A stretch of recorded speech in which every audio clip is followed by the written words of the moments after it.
So I have found one of the easiest and fastest ways to farm XP in Starfield that I know of so far. It's super simple. It doesn't really require anything overly specific, and I'm going to show you guys how to do it in today's video. If you are new to the channel, be sure to hit that subscribe button. I'm going to be doing a setup tour at 1k subscribers, showing off my brand new setup to all of you guys. So make sure you don't miss out. But with that being said, let's get stuck right into the best XP farm so far in Starfield. Now, this XP farm, as you can see on screen, is essentially just farming really weak enemies that are super easy to kill and don't really pose that much of a threat to you. And you can pretty much just respawn them over and over again, so this will never ever run out. Now, in terms of the requirements, like I said, there aren't really any super detailed requirements. The only thing you're going to need to do this is to just slightly upgrade the Frontier or whatever ship you're running, as you'll need a good enough grav drive to get there, because it is actually pretty far away from where you start the game. Now, I actually stole a ship that had a good enough grav drive to get here, but even if you do have to upgrade, I don't think it'll cost you more than about 10k credits. And so the only requirements for this are very simple, like I said. Now, to get to the planet that you need to be on for this XP farm, you want to head from the Alpha Centauri system. And if you look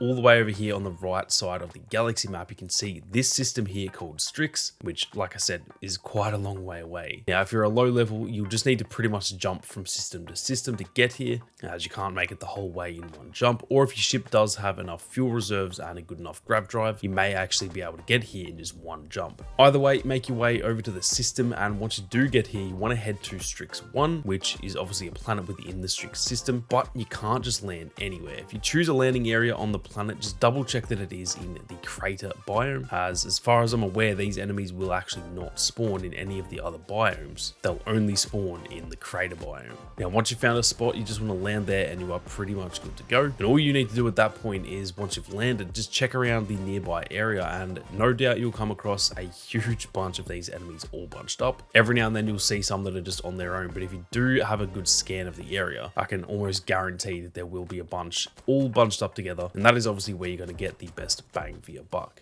Now, in terms of the actual XP farming, literally just shoot one of the pack and they'll all swarm at you. Even though some of them are super high level, they're all very, very easy to kill. So don't stress about this being hard or anything like that. I think in the gameplay that I'm showing here, I think I was like level 10 or 11 or something. Some of these were level 35, some of them are level 60, and none of them dealt barely any damage to me at all. So don't stress about these being hard, even though the levels are actually pretty high on some of them. Not only do they not really deal that much damage to you, even when there are multiple enemies attacking, they're also very, very easy to kill. Some of the really high level ones do take quite some time, so you can kind of just leave those ones alone, to be honest, but any that are about level 35 or below, they do tend to die very quickly. Now, you're going to waste a lot of ammo on these guys. What I would recommend is actually just using the cutter. Not only will it save you ammo, but it is also kind of just easier to use because it's just a constant beam rather than bullets, for example, and half of them are going to miss. So once they're close enough, I would recommend actually just using the cutter to save yourself some ammo. Now, it also might be very tempting to go for all of the lower level ones because they do obviously die the quickest. The thing is, they will give you a little bit less XP, so you obviously still just want to kill them anyway. It's free XP, but it's definitely best to sort of maximize going for the middle level ones. So around that 15 to 35 mark is where you're going to get the best bang for your buck in terms of the speed that you kill them, but also the XP they give you. The lower level ones don't give you much XP, and the high level ones, they give you a lot of XP, but they do take a lot of time. So I found that the ones with the sort of mid levels are definitely the best ones to target. Now, when they're all dead, all you need to do is just get back on the ship, land on a different part of the planet, and pretty much just rinse and repeat until you are at the level that you want. It can be a little bit tedious. It's not going to just be an instant, like, do this thing for 2 minutes and you're going to be level 100. It's nothing like that. I haven't seen any like crazy exploits like that so far. And they've also just done a patch as I'm recording this, so any of those XP exploits have probably been fixed in that update. However, this is not an exploit, so there's no way they're going to patch this. It does take a little bit longer than a genuine exploit, but it is so easy and it's still going to take you a lot less time than pretty much anything else that I've found so far. So it is still very, very much worth doing at the end of the day.